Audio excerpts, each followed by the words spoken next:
Hello बच्चों, आज हम शुरू कर रहे हैं काइनेमैटिक्स, जो कि सेकंड यूनिट है 11th फिज़िक्स की। सबसे पहले हमें पता होना चाहिए कि काइनेमैटिक्स क्या है। तो इसकी डेफिनेशन को देखो। It is the branch of physics which deals with the study of motion without taking into account the cause of motion. ये फिज़िक्स की वो ब्रांच है जिसमें हम मोशन को स्टडी करते हैं बिना ये जाने कि उसका कारण क्या है। मोशन किस कारण से हो रहा है ये हमें नहीं देखना, सिर्फ मोशन को स्टडी करेंगे। तो अब बात आती है कि what is motion. An object said to be in motion if its position changes with respect to surrounding with time. हम कब कहेंगे कि कोई भी वस्तु गति में है? जब हम देखेंगे कि वह वस्तु अपनी स्थिति को बदल रही है अपनी सराउंडिंग के साथ, यानी आसपास के वातावरण के साथ और समय के साथ। अगर वस्तु अपनी स्थिति को बदलती है, if an object changes its position with respect to surrounding and with time, then we will say that object is in motion. इसी प्रकार से अगर कहें कि रेस्ट क्या है, कब हम कहेंगे कि वस्तु जो है वो स्थिर अवस्था में है, रेस्ट में है, तो हम डेफिनेशन खुद बना सकते हैं। An object said to be in rest if its position does not change with respect to surrounding and with time. अगर समय के साथ वह अपनी स्थिति को नहीं बदलती, किसकी तुलना में? सराउंडिंग की तुलना में, तो हम कहेंगे वो रेस्ट में है। तो दोनों ही डेफिनेशन आप लोगों को क्लियर हो गई होगी कि अगर वस्तु अपनी स्थिति को बदलती है समय और सराउंडिंग के साथ तो मोशन में है, और अगर वस्तु अपनी स्थिति को नहीं बदलती, अपनी पोजीशन को चेंज नहीं करती, तो हम कहेंगे कि वो रेस्ट में है। अब बात आती है, बहुत ही इंपॉर्टेंट लाइन है, rest and motion are relative terms. बहुत ही एक दूसरे से संबंधित है, हम इनको अलग नहीं कर सकते।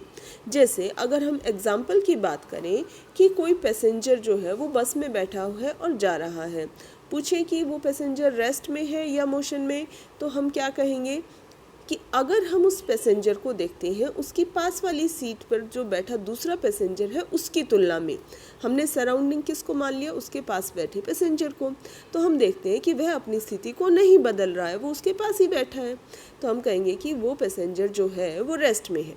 लेकिन अगर हम उसको देखते हैं बस से बाहर की सराउंडिंग में, तो बस जो है वो तो चल रही है, मोशन में है, तो उसके जैसे जैसे बस चल रही है तो पैसेंजर की पोजीशन भी चेंज हो रही है। पहले वो रोहतक था, वो दिल्ली पहुंच गया है, तो उसकी पोजीशन चेंज हो रही है with respect to the outer surrounding and with respect to time, तो हम कहेंगे कि वो मोशन में है। तो इस प्रकार से हमने देखा कि वही पैसेंजर अगर हम साथ वाले पैसेंजर की तुलना में देखते हैं तो रेस्ट में कहलाता है, लेकिन आउटर सराउंडिंग की तुलना में देखते हैं तो मोशन में कहलाता है।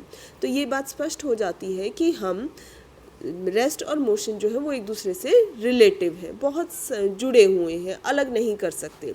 ऐसे ही अनेकों एग्जाम्पल हैं। अभी हम बैठ के पढ़ रहे हैं तो हम क्या देखते हैं कि हम बैठे हैं। अब कोई पूछे कि आप रेस्ट में हैं या मोशन में, तो आप क्या जवाब दोगे? तो अब यहाँ पर भी जवाब ये आता है कि हम किसकी तुलना में इसका जवाब देंगे। यदि हम अपने इस छोटे से कमरे की तुलना कर रहे हैं तो हम देखेंगे कि हम अपनी पोजीशन को चेंज नहीं कर रहे हैं, तो हम रेस्ट में हैं। लेकिन अगर हम तुलना करते हैं कि हम पृथ्वी पर बैठे और पृथ्वी सूर्य का चक्कर लगा रही है, तो अब क्या हो गया? हम मोशन में हो गए, क्योंकि पृथ्वी मोशन में है, तो पृथ्वी पर जो भी चीज़ें वो सब मोशन में होंगी।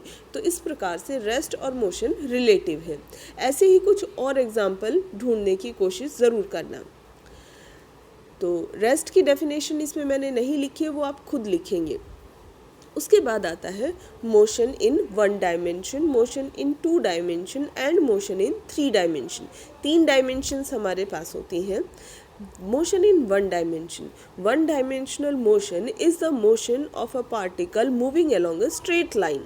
अगर कोई भी जो पार्टिकल है या कोई भी वस्तु है वो एक स्ट्रेट लाइन में बिल्कुल सीधी चलती जा रही है, जैसे दिखाया पॉइंट ए से बी की तरफ जा रही है, तो इस केस में क्या होगा? हम कहेंगे कि वो मोशन जो है वो 1 डायमेंशन में है।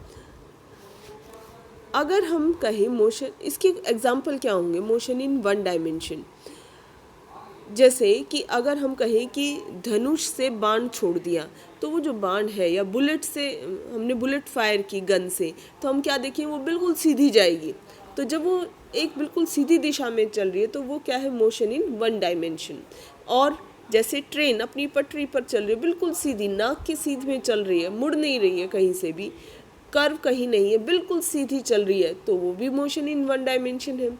बाइकर है, अपनी बाइक को बिल्कुल सीधी रोड पर दौड़ा रहा है, मोशन इन वन डायमेंशन है। यानी कि सीधी एक लाइन पर अगर कोई चीज़ चल रही है तो वो क्या है, मोशन इन वन डायमेंशन। ऐसे ही कुछ एग्जाम्पल्स आप ढूंढें और ज़रूर लिखें, इसमें मैंने एग्जाम्पल नहीं लिखे हैं।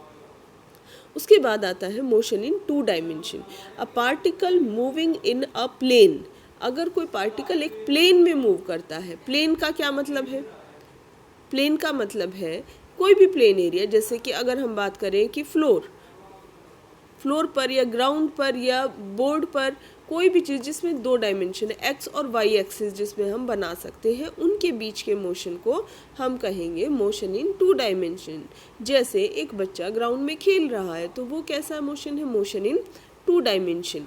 वो दो एक्स और वाई दोनों एक्सिस में चल सकता है, दो एक्सिस हैं, दो एक्सिस के बीच में एक प्लेन होता है, तो वो क्या है, मोशन इन टू डायमेंशन। इसी प्रकार से motion in three dimensions. A particle moving in space में चल रहा है, उसको हम कहेंगे थ्री डायमेंशनल मोशन। जैसे चिड़िया उड़ रही है, पतंग हवा में उड़ रही है, तो ये सारे मोशन क्या है, मोशन इन थ्री डायमेंशंस। ऐसे ही कुछ और एग्जाम्पल आप ढूंढेंगे और इसमें लिखेंगे।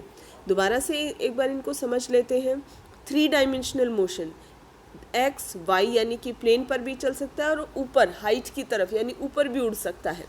लेकिन टू डायमेंशन में क्या होगा, जैसे बच्चा खेल रहा है, वो उड़ तो नहीं सकता, वो सिर्फ ग्राउंड पर ही कहीं पर भी जा सकता है, तो वो मोशन इन टू डायमेंशन है। और मोशन इन वन डायमेंशन तो जो दाएं बाएं मुड़ भी नहीं सकता, सीधा एक ही डायरेक्शन में चलेगा, वो है मोशन इन वन डायमेंशन। तो इनको समझिए। कुछ एग्जाम्पल्स मैंने छोड़ रखे हैं, वो आप लिखिए। रेस्ट की डेफिनेशन लिखिए। ठीक है, आशा करती हूँ सबको समझ में आ गया होगा। चलो, ओके, थैंक यू।